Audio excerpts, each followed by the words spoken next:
Eder. Mac.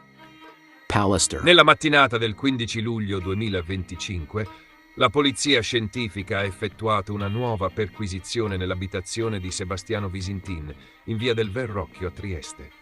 Questa volta gli investigatori si sono concentrati su alcuni strumenti ben precisi, i macchinari utilizzati per affilare i coltelli.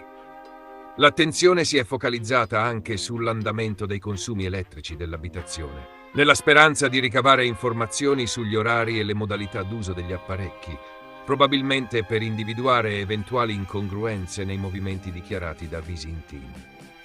L'operazione si inserisce nel quadro di indagini sempre più approfondite che vedono l'ex marito di Liliana Resinovic indagato per omicidio.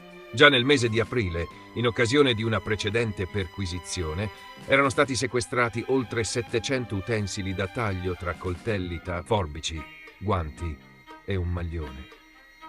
I nuovi accertamenti scientifici puntano a verificare se alcuni di questi strumenti possano essere compatibili con le modalità di aggressione ipotizzate dalla Procura.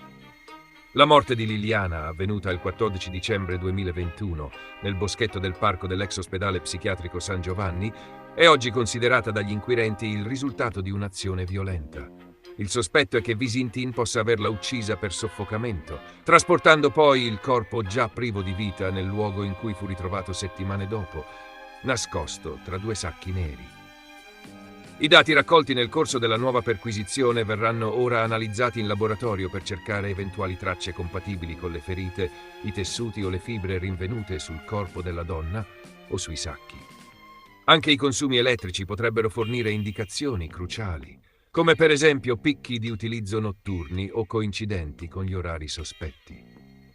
Questa ulteriore mossa investigativa conferma che gli inquirenti stanno stringendo il cerchio intorno a Visintin, cercando prove tecniche e scientifiche che possano consolidare l'impianto accusatorio.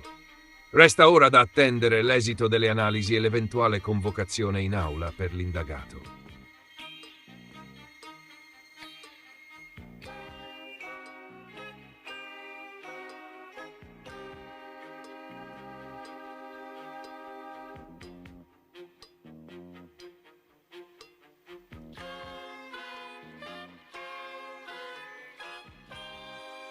Ehi, non dimenticare di iscriverti a questo canale.